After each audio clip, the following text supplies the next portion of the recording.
Hello and welcome. It's Mondre Allen. We're here live at the Hoops Hidden Gems podcast. Got a full house today. Happy to see everybody. Glad everybody could make it. Um, D, we got the champ in the building.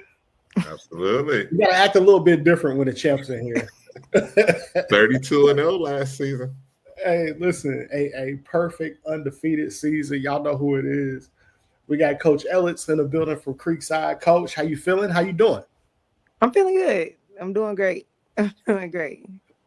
Uh, got a win on a huge platform last night. Have you fully recovered? How much coffee did you need this morning? Actually, I skipped the coffee this morning. That's how I'm feeling. I skipped the coffee this morning.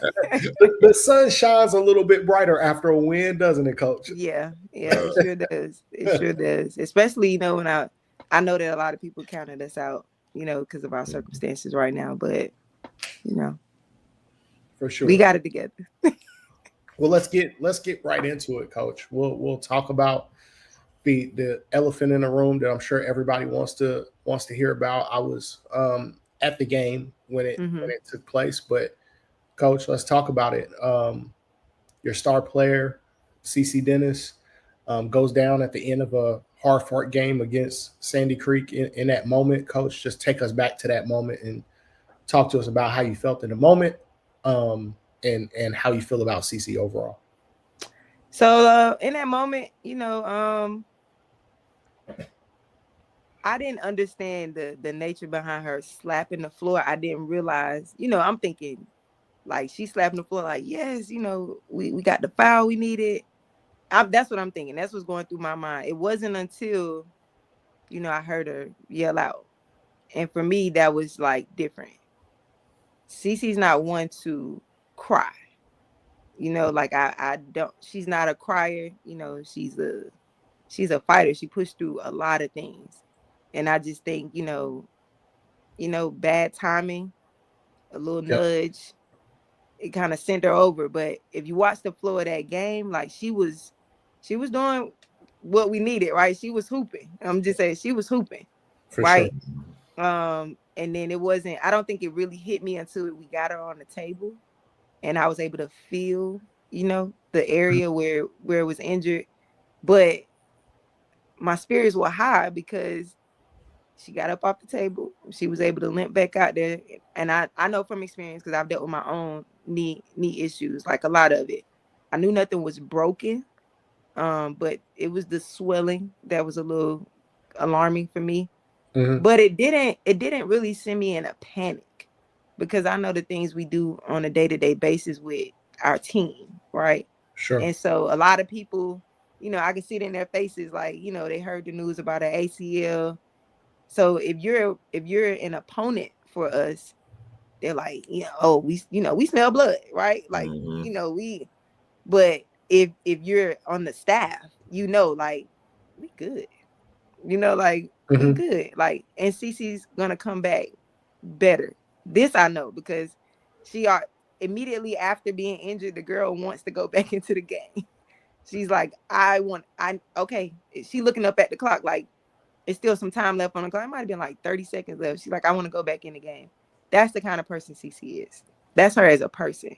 Like always taking on the load, wanting to do her part, never shying away from anything. How I feel about CC is a legend. CC is a legend. Period.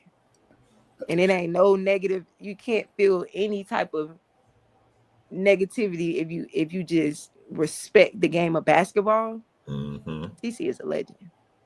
She's proven it. Yeah. 100%. She's gone up against some of the best in the nation and come out on top. With no recognition, with no prior recognition for it. Like people are still thinking, like I think it was OT, she dropped like 29. And I'm like, that's light. That's a light night. As a freshman, CC had a 40 ball. As a freshman, So I think her stats against Creekside in the game where she was injured was 43, 10, and 8. I think she was at. And it's like, just imagine if the knee wasn't, because I'm gonna be honest, I think she told me it had been hurting before.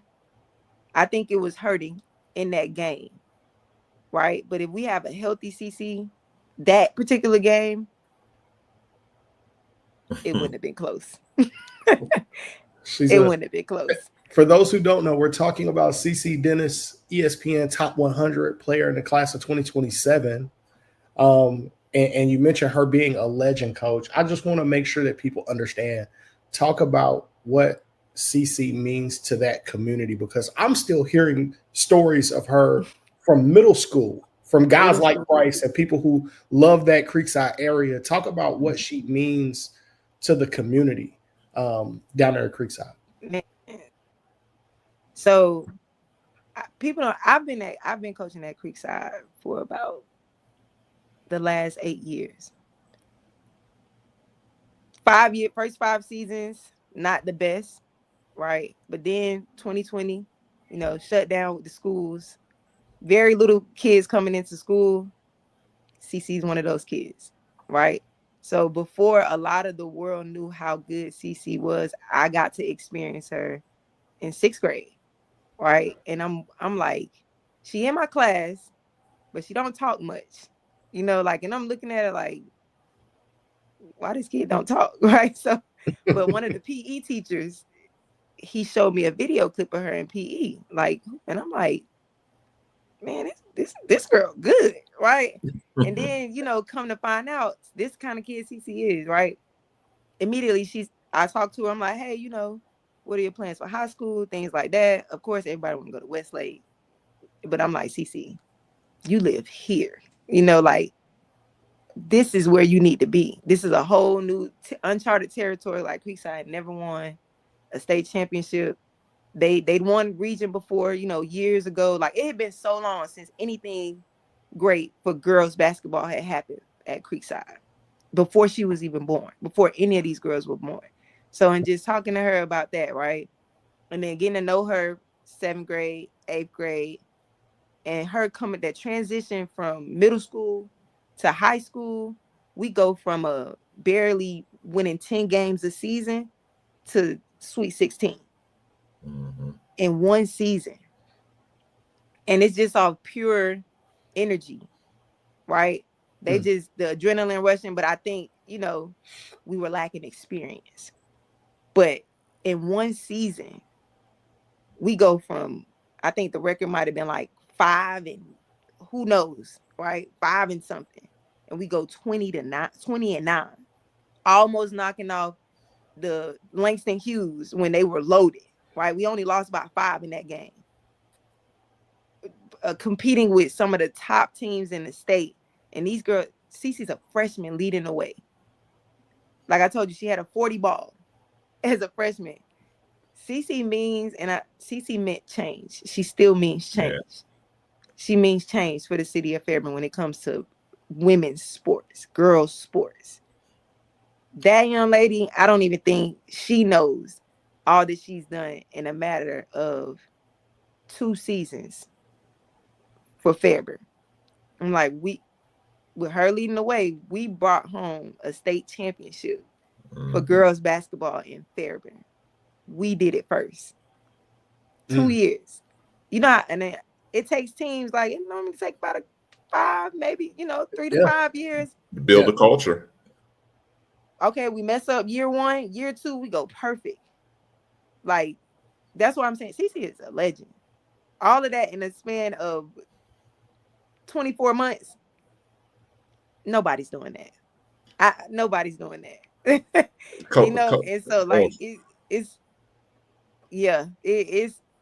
I'm just honored to be a part of it. See, I think the world of CC.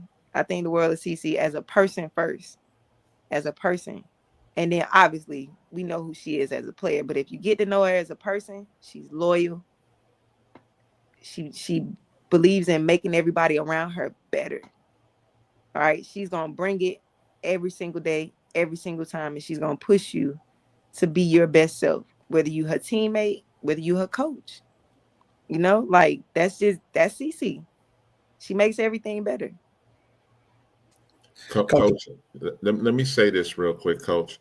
Hey, we always like to we coin this term, you never know who's watching. my version of CC. Mm-hmm. I wasn't there to see you guys. Like, I was there to see the game, but it was another person on another team. And I Mm-hmm. remember vividly calling Madre, like, you got to see this kid. I was like, because I was coming to see another player, and TCC lit her a new one. And I was like, Mm-hmm. who is this? And Yeah. it was that freshman going into sophomore year before the blow up. Right. And I was telling Madre, I was like, well, you got to see this. I was like, man, I'm telling you. I was like, this one's different. And, Mm-hmm. she came to camp, the Southeast Top 100. And definitely, I mean, there was great talent there, great talent. Yeah. And she established herself firmly as one of the top players. Mm-hmm. Yeah. Yeah, that's CC. Quiet CC. You just got to see it.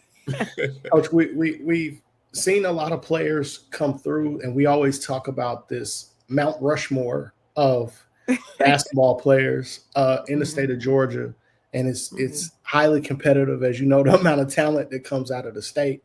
I've always had Maya Moore as a part of my Georgia Mount Rushmore. Yeah. And I say, regardless of gender, men, women, Maya Moore is on the Mount Rushmore of Georgia basketball. Absolutely. But it's been a long time since we had someone, I think, of CC's stature, right? I'll say Isaiah Collier, 3 out of 4 championships. Sharif Cooper, try to push his name into the conversation as being a highly decorated player.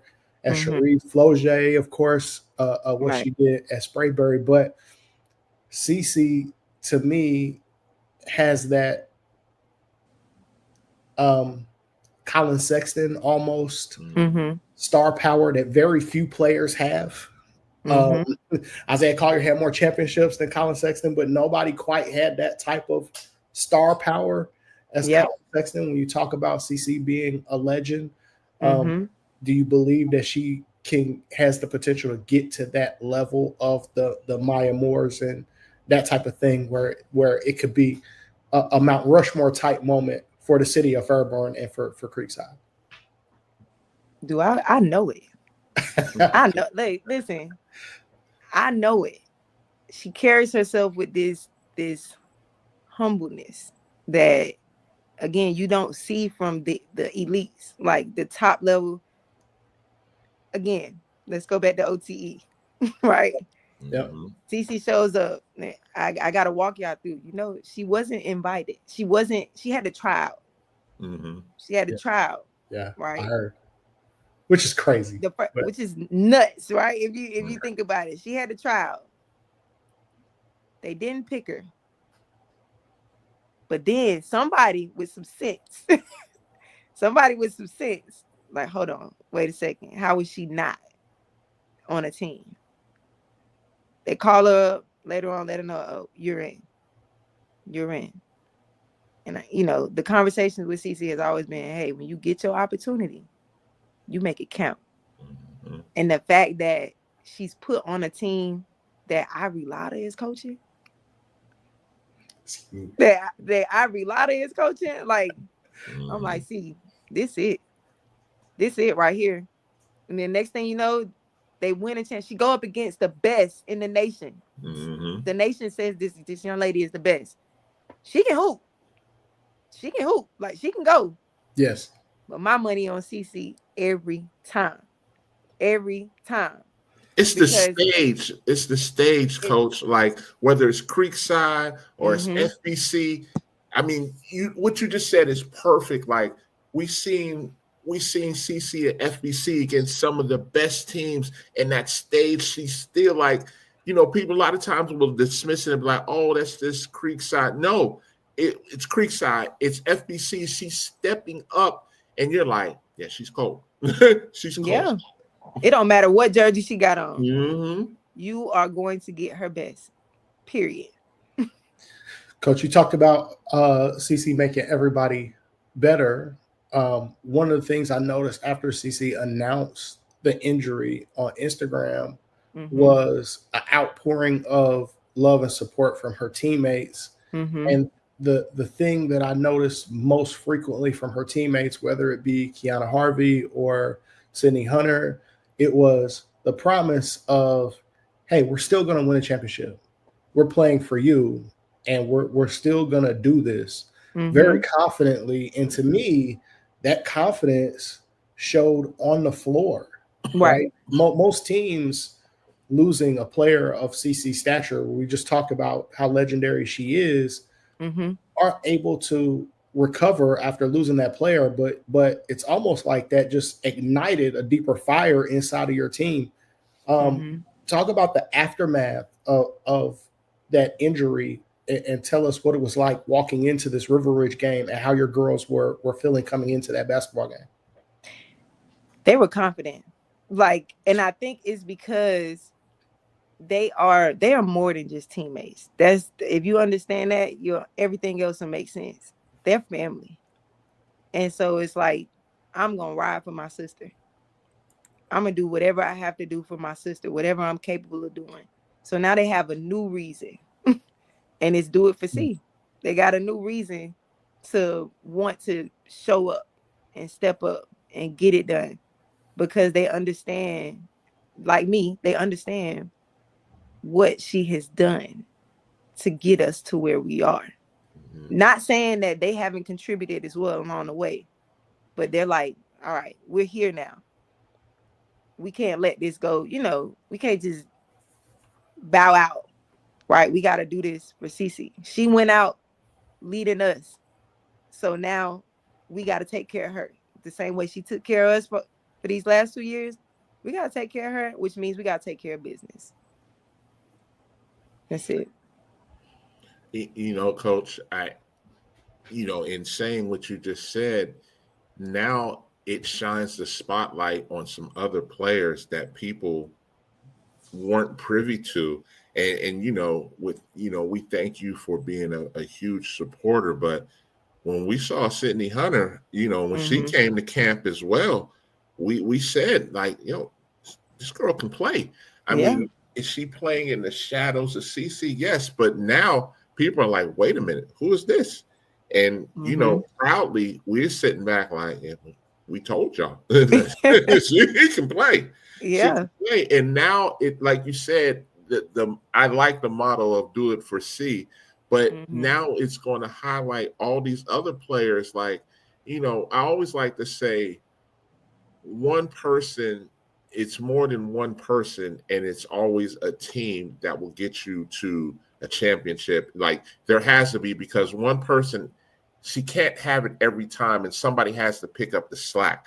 And now that you're going to have those players that we know about picking up the slack, now, to be honest with you, this could be a blessing for you when she does come back, because now we know CC, like Madre said, she's Mount Rushmore. She has that potential. But like, it's these other girls, the Sydney Hunters, the JC Mitchells, like if I'm a college coach, I need to be looking like, who's that? Who is that? Kiana Harvey's, Kiana has that potential. With her being a 26, people need to be looking at her. And even down to, the new player that people need to know about is Malia Harris. You're a team. You're not just a one-trick pony, a one-man show. Right. And I want to talk some more about some of these players, and I'm sure Madre has some questions as well. But let's start with Sydney Hunter. Let's just start there. Coach, 25 points, 8 rebounds, 3 steals. Did you know coming into the River Ridge game that Sydney Hunter was capable of doing that? Yeah. Yes. Yes. I knew that for years. Sydney is, I like to call it that's my secret weapon. That's my secret weapon, right? Sid's the kind of kid, she's going to clap for everybody. She's going to make sure she's going to uplift. Sid has a character that you do not see in children anymore. And I'm saying that because I'm also a teacher. Sid has high level integrity. She's very coachable, high level performer in school. She's the model athlete, right? Sid is capable. Sid works hard. Let me say that too. She trains hard. She works hard in practice. What you guys saw yesterday, Sid does that every single day in practice. And Sid is really like, she holds it together. She does things for us on both sides of the basketball. She, wherever we need her, if we need you in a post, if we need you on the wing, Sid is there. I got you, coach. I got you, coach. Sid is, so for the world, well, people, I don't know how, how far of reach that the game went yesterday, but what I do know, for Sid to start to see a return on her work brings me a lot of joy, because I know how this young lady has been since I've known her, again, since 6th grade. Always applauding, uplifting. I got your back. I got your back. I got your back. I got you, coach. I got you, C. I got you, Jay.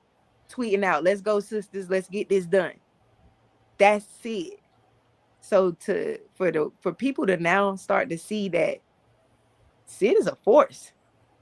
Sid is a force, right? Because again, she can play anywhere on the floor on both sides of the basketball. I am so happy to know that people are starting to wake up and know that Sid, where there's one, there's two. Yeah. Fantastic. We loved her at camp. I think, again, it was one of the moments where, she can play alongside of a superstar, but in moments where she needs to lead the team, you definitely saw her do that. You mentioned some of the other players. I think, Dave, you mentioned Malia Harris. Malia Harris, you got 18 points out of her. She was 7 of 13 from the floor overall, 2 for 2 from 3. And a couple of rebounds out of the 32 minutes that you got from Malia Harris. But what doesn't show on the stat sheet from what I just read off was defensively, Malia Harris was all over the basketball. Coach, tell us about Malia for the folks that don't know about her. So Malia is a 2028, again, another great basketball player, right? Offensively, she can put up those numbers in her sleep. She really can shoot the basketball really well. She could score at all 3 levels. Malia's still young in the game, but she has shown up defensively for us. And she actually, I think, Tri-City, she had a 26-point game, right? So the numbers, we know that she's capable of. I love that she's buying into her role as a defensive weapon as well, right? And I always tell her, like, hey, if the shot ain't falling, what else can you do? What else can you do? She followed the game plan to perfection yesterday, and she didn't back down. That's what is, to me, yesterday was growth for Malia. She did not back down from her assignment, and it really pushed us over the edge to get the win. But Malia is also another one, high skilled, very skilled, high IQ. She's a good basketball player. She's going to be a great basketball player by the time she leaves high school. The other one, I definitely want to talk about, because, we were fortunate enough to see her as well, is JC Mitchell. Yeah. Coach, give us your thoughts on her, definitely. JC, I think people in the region, they know about JC. Like, again, another kid that's capable of putting up 20 a night easily, sneakily. Like, you wouldn't even realize, before you know it, she got 15 and a half. You wouldn't know. Very shifty. She's our defensive, like, dog. Like, she's footwork is crazy. And JC has a confidence in her that can't be taken away. It can't be taken away, but she's a big part of, like you said, when somebody has to pick up the slack, the in between her and Sydney and Malia, they do that, but it's hard to see it.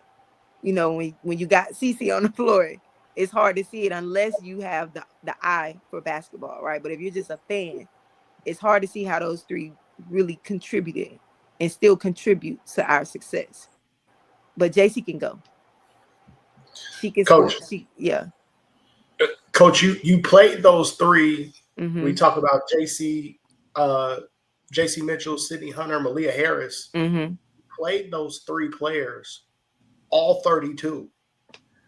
And we talk about what they're able to do defensively. Mm-hmm.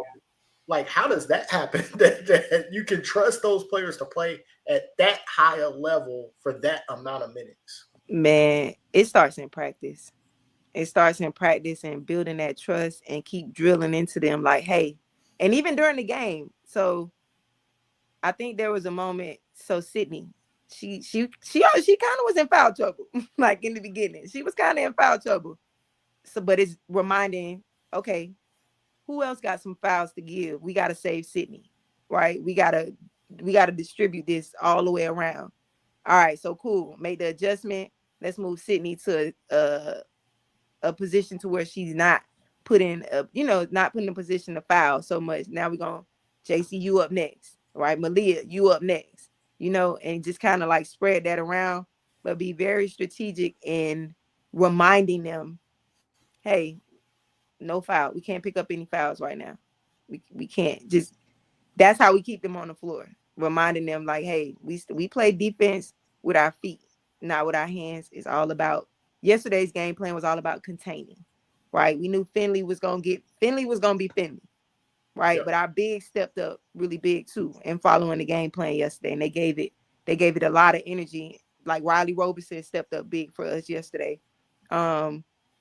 Camille, Emanuela, like they did their part, right? So with the guards, they can get kind of antsy at times. They want to get steals. Like we trying to get that, but it's like teaching them the discipline portion of defense. Like we just containing right now, so we can stay in the game long enough. Because I also know River Ridge has a big three, right? Yes, they do. Okay, we got to stay on the floor with their big three. That's how that happens. Like reminding them, we got to either have the same amount or more weapons, in our pocket than the other team. But we can only have that if y'all are able to stay on the floor. So it's just a building trust with them in practice. Like, hey, we can't afford certain things. I think yesterday, I don't think we turned the ball over. I don't think we turned the ball over yesterday. Like the guards. I don't think our guards turned the ball over. And I was shocked to hear that stat at the end of the game. I'm like, dang, I didn't even notice that. So yeah, that yesterday was a true testament to what that we're a good team. Yes, we have a great point guard. Mm-hmm. We have some great players too. Outside of that, we're a good team. So, Coach, if you had to describe it, how would you describe the culture of Creekside women's basketball? No nonsense. No nonsense. Like it's just like, and no fear. No, there's nothing to fear. Like you're the best. Know it, own it, and go show it every single game. I like that. Yeah. Coach, we talked about the last game, which was the win against River Ridge High School, another powerhouse team in Georgia at the Hawks Naismith Tip-Off Classic.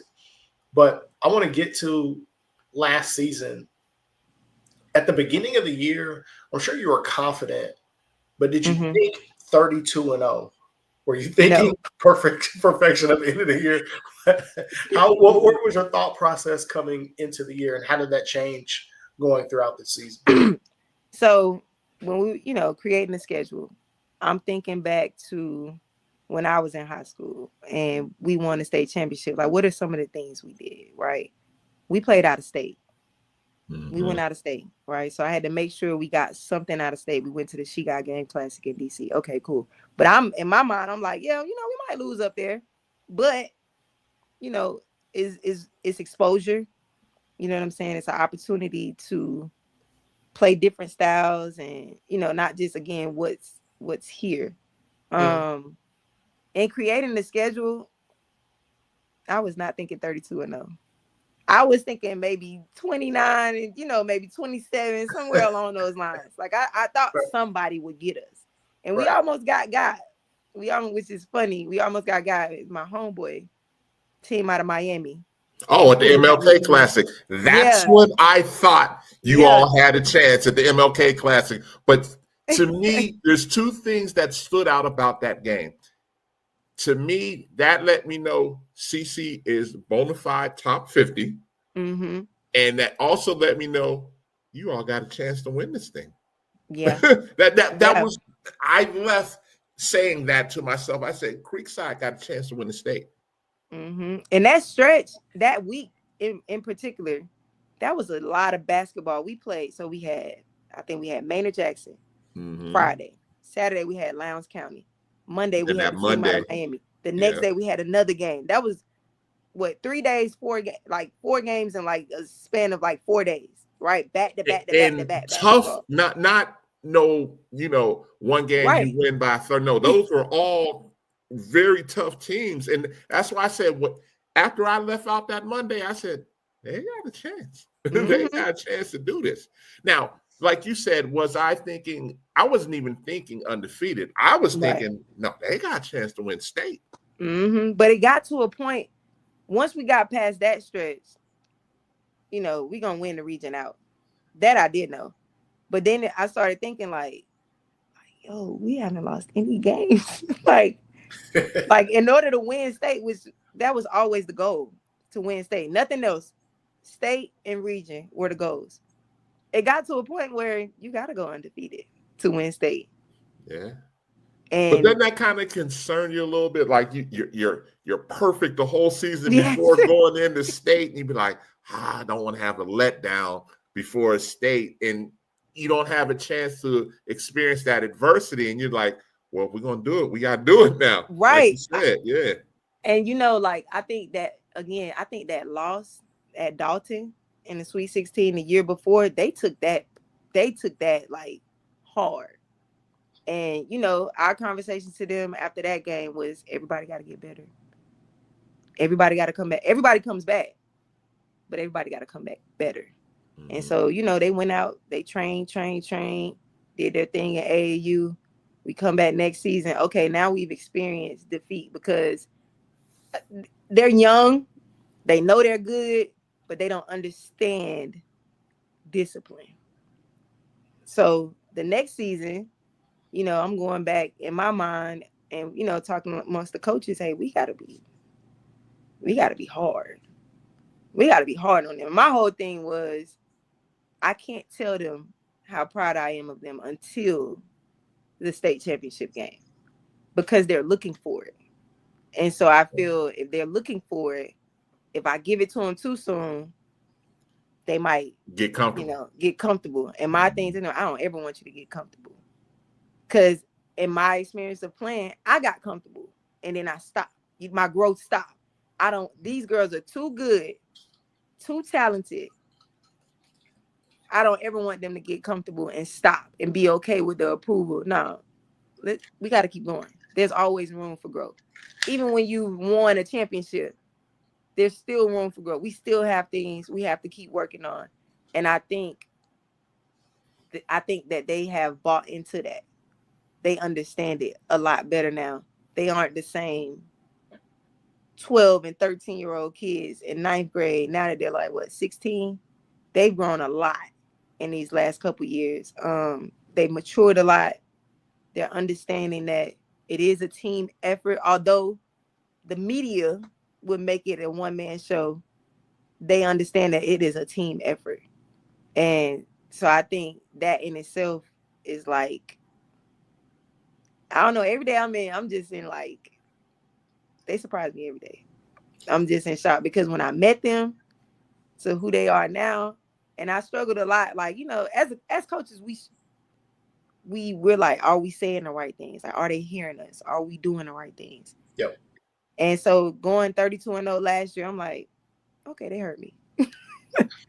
Okay, they heard, yeah, they heard me. It didn't look like it for a while because it's not done exactly the way that you might picture it in your head, but us getting the job done and them going 32, and I'm like, yo, they were listening. Like, and it not just me, right? Like, I have some very good assistant coaches that push the same message. Narrative. Like, and there, I knew when after the game, one of our players, Leah Moore, she had a really good state championship game, right?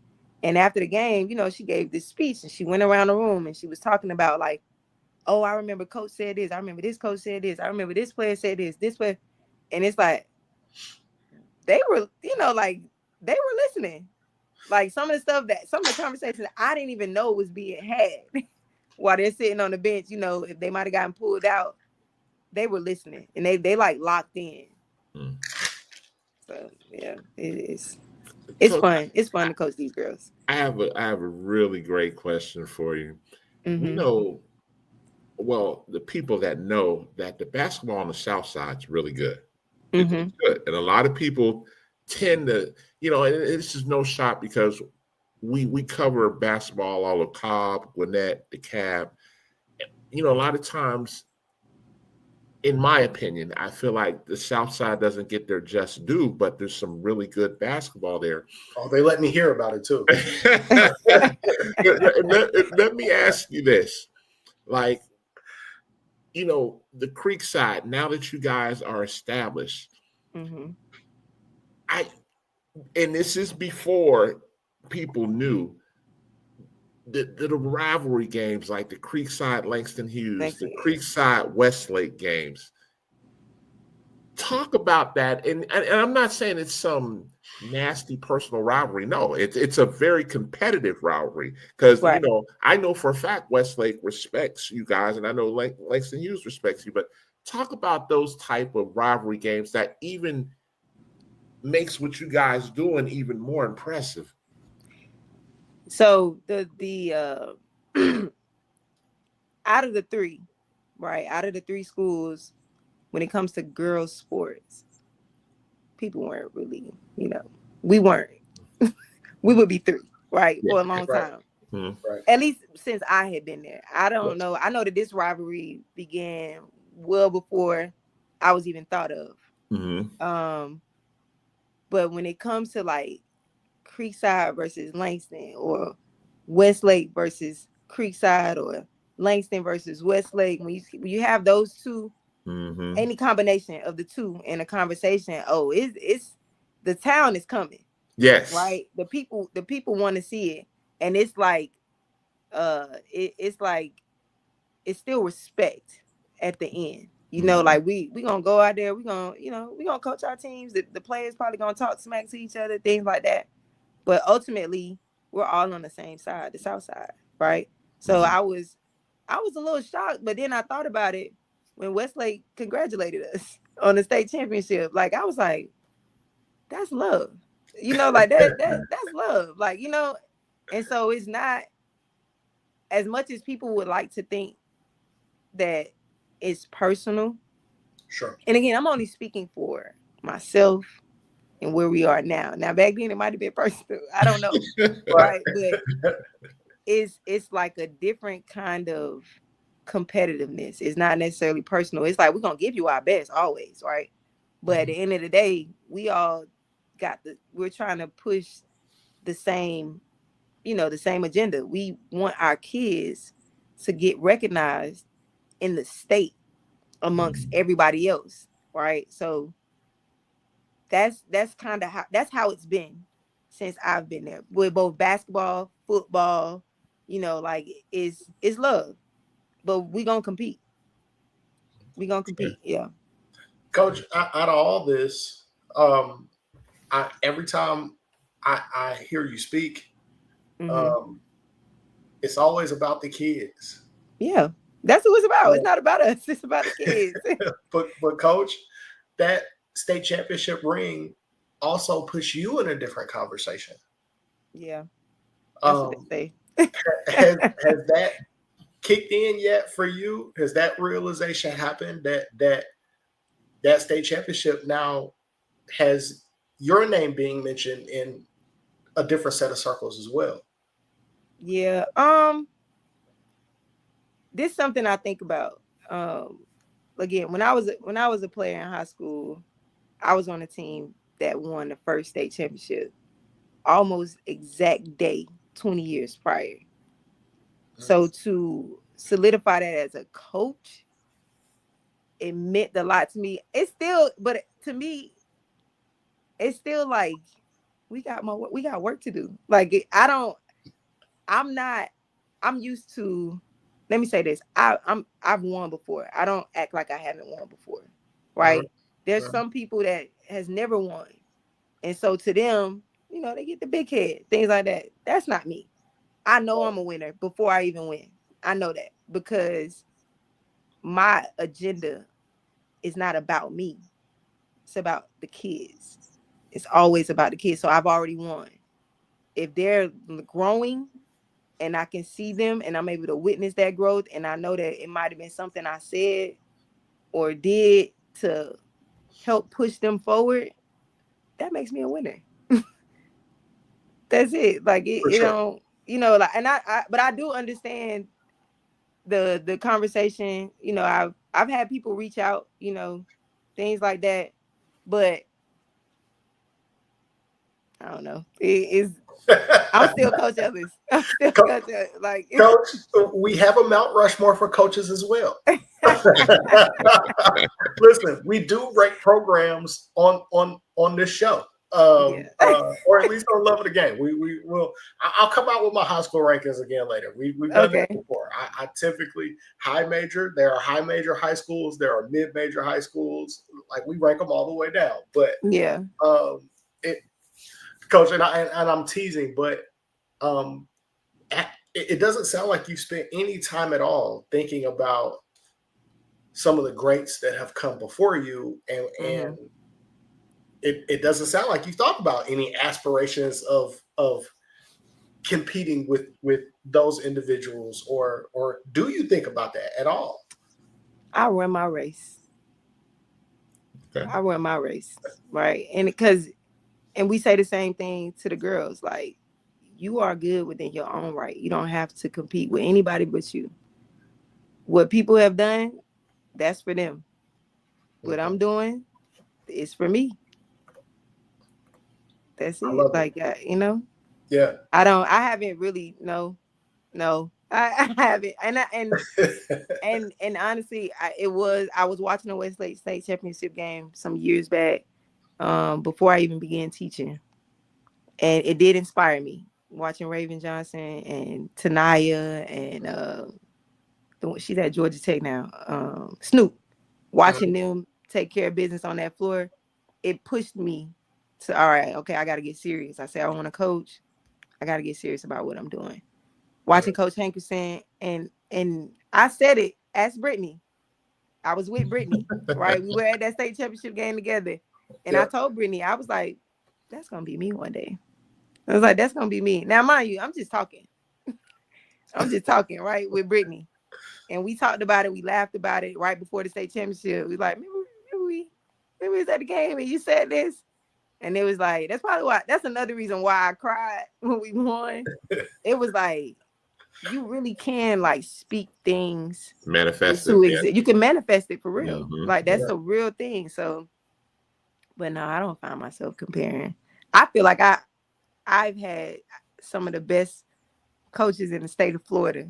I don't know if y'all heard about them, but the Bum Gardens. Yes. It's a family. Those were my coaches. So they instilled in us, like, run your own race. Run your own race.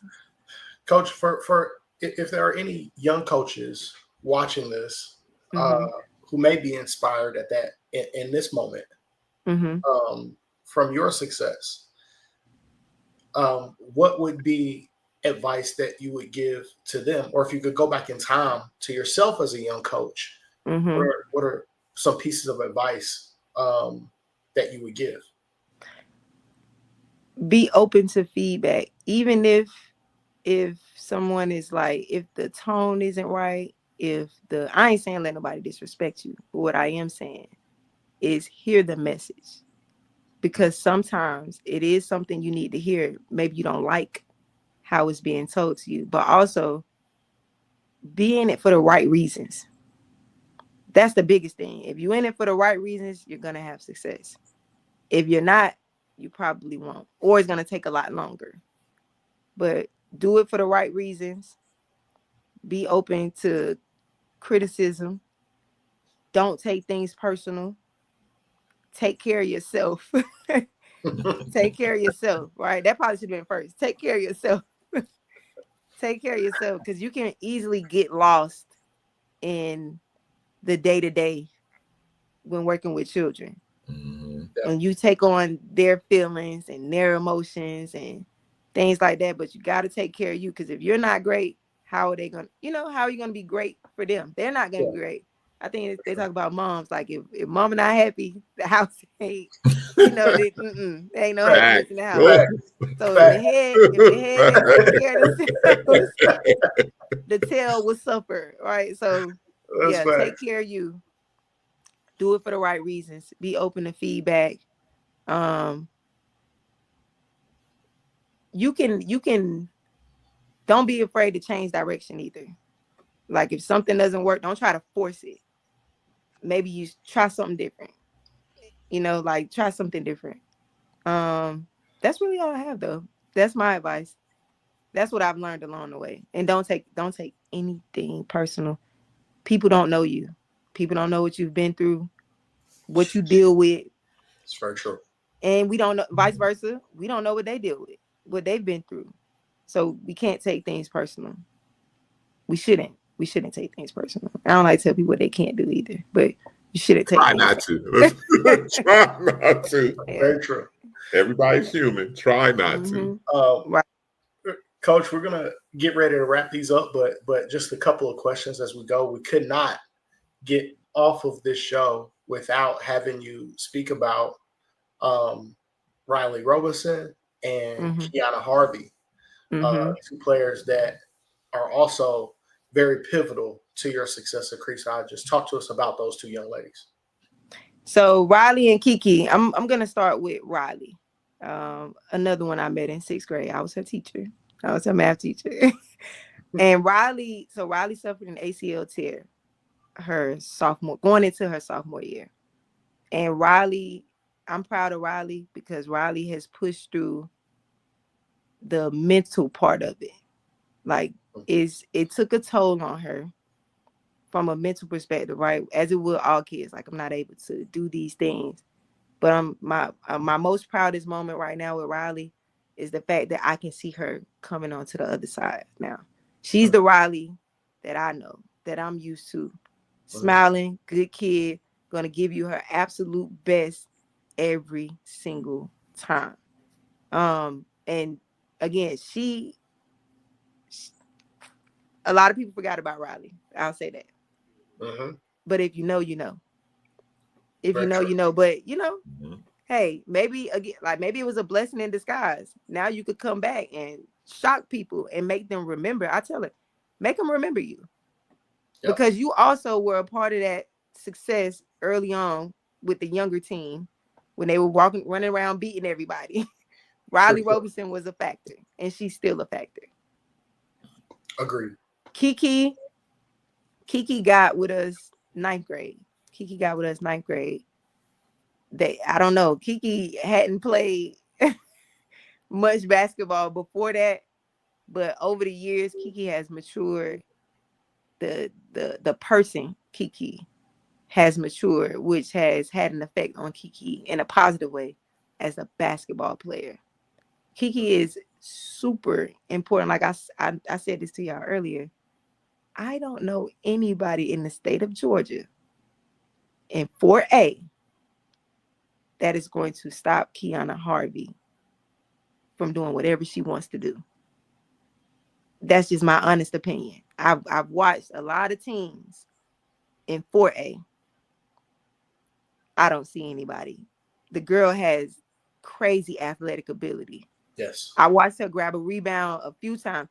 We had a game in the summer I want to say not this past summer, the summer before. She grabbed 18 boards. She only played about maybe 18 minutes. She grabbed 18 boards. And I'm talking about she looks like a woman amongst children grabbing these, like a superhero almost, right? And then just her ability to just do what Kiki does. It's different. Kiki is different. as far as what she's capable of doing. And I was telling her, we just gotta keep her out of foul trouble, so people can see what I'm talking about. So people can see what I'm talking about. But Kiki is a factor. Kiki's a very, like I said, a lot of teams have 2, maybe 3 that can go. We got about 6 or 7. We got a legit 7. We got a legit 7 that can go. And if you, depending on the day of the week, we might have 10. For And sure. just being honest, but we have some kids that, like, I know you all know, but a lot of people just overlook. They overlook them, and you got to use. And I tell them, use that to your advantage. Like the Sandy Creek game, they were leaving Riley wide open. Everybody focused on CC. CC found her every single time, and Riley made it count. Kiki, she didn't get to play much, but when she did have to come in for CC in that Sandy Creek game and shoot the free throws, hey, she made it count. So it's stuff like that. Like, as a coach, I know we good. I know we good. Coach, I can see where the confidence in your team comes from now. Mm-hmm. Hey, teams always take on the identity of the coach, and when your coach has that much confidence in you, now I see where the kids' confidence comes from. No, that's fantastic. Mm-hmm. Coach, last question. You were gracious enough to bring your team to our Summer Slam event. Mm-hmm. You've also been gracious enough to send your kids to the Southeast Top 100. Mm-hmm. We absolutely appreciate your support, but wanted to have you talk a little bit about your experience working with us as far as having your team play in our summer event, our team camp event, but also sending your girls to Southeast Top 100 and why that is important for your program as well. So with the South, I'm gonna just start with the Southeast Top 100. I remember the first year that my kids came, you guys were probably the first people to acknowledge the talent that my kids had outside of CC, because CC, that's obvious, right? But I haven't forgotten. You guys were the first to acknowledge the amount of talent we have, on our roster. And then as far as that, for me, that meant and still does mean a lot to me, right? That's something I think about all the time. Like, man, these guys recognize my girls for who they are, their talent. So coming to your SummerSlam is a given. We there. End of discussion. It's always a good time anyway. Great competition. Very professional staff. Anytime we need anything, you guys are there to provide. The facility you guys have been using is nice. It's not nothing that's, some backdoor rundown. No. So I appreciate you guys for the hospitality, for the coverage, for the support, everything. Well, you all made us look good as well, speaking out, because you backed it up. Yeah, no, it's real. It's real, y'all. Like, it's real. Like, these guys are genuine. They're genuine. It was a pleasure, Coach, and your young ladies came and showed the pedigree of that program. Mm-hmm. All of them extremely polite. Mm-hmm. All of your parents they know. Polite and kind to us. So yeah, the players, they know, like, hey, you representing your parents, Creekside. Top notch for all the way around. Dealing with you guys has been top notch all the way around. Well, Coach, we absolutely appreciate you coming on. This has been terrific. Any final words, any final thoughts from you, Coach? Anything you want to say to some of these coaches that may not have been in your gym yet? Anything you want to say to those coaches? Yeah, don't be afraid to come in the swamp. You ain't gonna sink. Come on down to the swamp. That's fantastic, Coach. We appreciate you coming on. We appreciate your support, and it's been great supporting you and watching your program continue to grow and thrive. So, I appreciate it.